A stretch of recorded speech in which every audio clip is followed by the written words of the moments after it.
रूस ने परमाणु क्षमता वाली ऑर्गेनिक मिसाइल से हमला करके यूक्रेन के साथ साथ यूरोप के होश उड़ा दिए हैं। पोलैंड ने चेतावनी दी है कि रूस ने परमाणु मिसाइल से उसके बॉर्डर के पास हमला करके पूरे नेटो के खिलाफ परमाणु जंग का ऐलान कर दिया है। वहीं रूस ने दावा किया है कि अगर पुतिन की शर्तों पर युद्ध विराम नहीं हुआ तो इसके नतीजे बहुत विनाशक होंगे। रूस ने अपने नए हमलों से साबित कर दिया है कि यूक्रेन जंग अब नाटो और यूरोपीय देशों की दरवाजे तक पहुंच चुकी है। परमाणु क्षमता वाली और रासायनिक मिसाइल ने जिस तरह से यूक्रेन पर नया हमला किया है, उससे यूक्रेन से सटे पोलैंड में कोहराम मच गया है। दावा किया जा रहा है कि राष्ट्रपति पुतिन ने अपने टॉम कमांडरों को सीधे आदेश दे दिए हैं कि यूक्रेन पर हमले की संख्या को 15 गुना तक बढ़ा दो। पिछले 2 हफ्तों में से ही रूस ने पूर्वी यूक्रेन की कम से कम 160 बस्तियों पर कब्जा कर लिया। इधर जेलेंस्की ने दावा किया है कि रूस ने परमाणु क्षमता वाली ओरेशेनिक से हमला करके नाटो और अमेरिका को जंग के सीधे तौर पर ललकार दिया है। अब हम आपको दिखाने जा रहे हैं कि कैसे 36 घंटे के अंदर अमेरिका मीडिया ने राष्ट्रपति ट्रंप से ये जानने की कोशिश की है कि क्या ट्रंप वेनेजुएला के राष्ट्रपति निकोलस मदुरो की तरह राष्ट्रपति पुतिन को भी अपनी सेना के स्पेशल कमांडो के जरिए अगवा कर सकते हैं।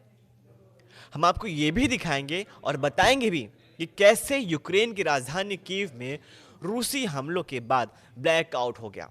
हम शुरुआत करते हैं रूस के उस परमाणु क्षमता वाली और रासायनिक मिसाइल से जिसके हमले की धमक अमेरिका से लेकर यूरोप तक गूंज रही है।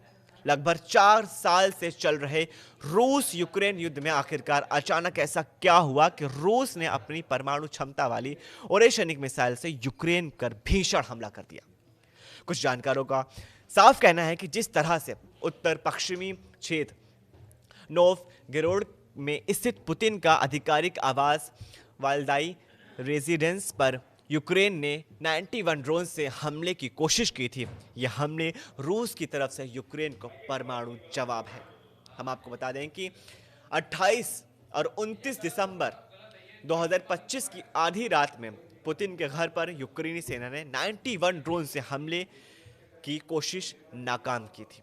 हालांकि तब जेलेंस्की ने दावा किया था कि रूस के आरोप झूठे हैं, लेकिन रूस ने पुख्ता सबूत अमेरिका को दिखाए थे।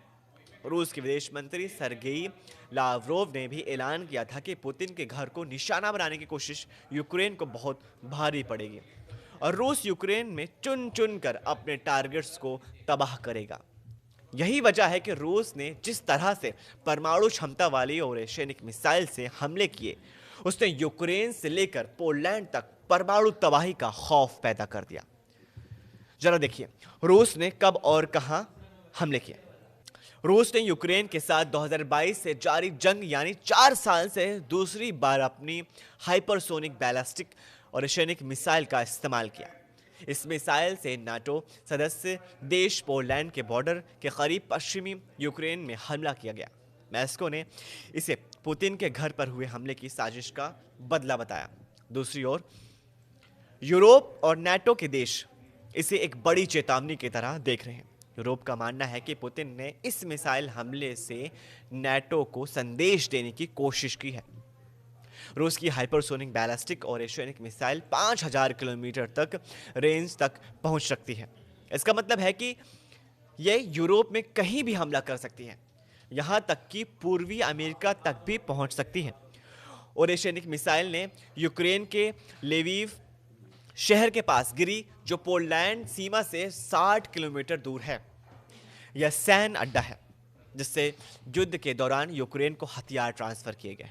रूस का और रासायनिक मिसाइल से हमला इसलिए चिंता बढ़ाता है क्योंकि यह मिसाइल सैद्धांतिक रूप से परमाणु हथियार ले जा सकती है। रूस ने इस मिसाइल से पहला हमला नवंबर 2024 में किया था। यह हमला तब हुआ था जब तत्कालीन अमेरिकी राष्ट्रपति बाइडेन ने यूक्रेन को HIMARS मिसाइल से रूस के अंदर हमले की इजाजत दी थी। अब 9 जनवरी की रात रूस ने अपनी नई हाइपरसोनिक मिसाइल और रासायनिक से लीव क्षेत्र पर हमला किया। यह हमला नाटो देश पोलैंड से मात्र 60 किलोमीटर दूर एक भूमिगत गैस भंडार सुविधा पर हुआ। रूस ने यूक्रेन की राजधानी कीव पर भी भीषण हमला किया। राजधानी कीव में पर 224 से अधिक ड्रोन और दर्जनों मिसाइलों से हमला किया गया। इसमें कतर के दूतावास की इमारत टूट गई और एक पैरामेडिक सहित 4 लोगों की मौत हो गई। कड़ाके की ठंड -16 डिग्री के बीच कीव के करीब 6,000 अपार्टमेंट्स की हीटिंग और बिजली ठप हो गई। इसके अलावा यूक्रेन के ओडेसा और निप्रो क्षेत्र के बंदरगाहों और ऊर्जा बुनियादी ढांचों को निशाना बनाया गया ताकि यूक्रेन की रसद और बिजली आपूर्ति को पूरी तरह से तोड़ा जा सके। इधर ईयू के विदेश नीति प्रमुख काजा कल्लास रूसी हमलों को खतरनाक उकसावा कह रहे हैं और यूरोप के अमेरिका के लिए एक सीधी चेतावनी बताया है। ईयू की विदेश नीति प्रमुख काजा कल्लास ने अपील की है कि यूक्रेन को और अधिक एयर डिफेंस सिस्टम देने और रूस पर कई प्रतिबंध लगाने की जरूरत है। रूस अभी तक पूर्वी यूक्रेन पर कब्जा नहीं कर पाया है, लेकिन जो हालात पिछले 48 घंटे में रूस के खिलाफ शुरू हुए हैं वो हैरान करने वाले हैं। मौजूदा हालातों को देखकर ऐसा लग रहा है कि शांति समझौते की आड़ में फ्रांस, ब्रिटेन, जर्मनी जैसे देशों के साथ मिलकर अमेरिका एक बड़ा वार गेम बना चुका है, जिसमें शायद रूस फंस गया है।